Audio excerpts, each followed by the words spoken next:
pairing. So the good people from the Cotswold Cider Company sent me a few weeks ago a little selection of their best-selling, their favourite ciders, and they've asked me to match it to some of my favourite cheeses. So of course I said yes, because you know, who wouldn't? And I've got 4 in front of me here, and we're going to go through them all and try them with some bits of cheese. But first, let me show you what we've got. I won't be a second. So we've got the no-brainer hard cider. This is sparkling, and I'm going to pair it. But I'll tell you what, I'll pair it with in a second. We've got Sideburn, which is their medium cider, and we've got a couple of flavoured ciders over here. We've got a chai spiced cider, which I think makes a really interesting match with what I've selected. And we've got Sweet Cheeks, which is essentially their blush cider. So they're pink, flavoured with blackberry and elderberry. Now, on a little board in front of me, I've got some really delicious cheeses. So we've got, from left to right, we've got some Cornish Yarg. We've got some 24-month aged Gouda.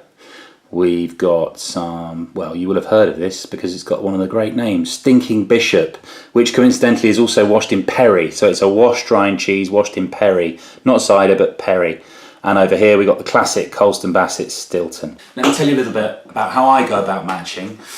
So essentially, to boil it down, you've got 2 kinds of food and drink matching. You've got complementary and you've got contrasting. Now, complementary, you're looking for different flavour facets that go well together, that match, in fact. So usually, in my world, let's say a goat's cheese, so something quite light and fresh and zesty.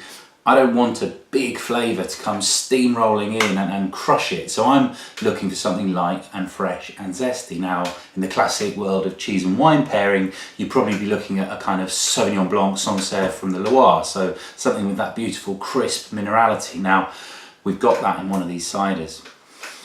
The other one is the contrasting match. Now, contrasting, your classic example is salt and sweet.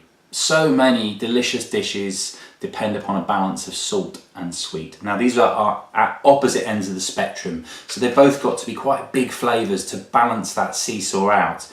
Now, again, from the cheese and wine world, classic example is port and Stilton. So you've got a lovely sweet glass of port, and then you've got that big, deep, umami, savoury, salty Stilton.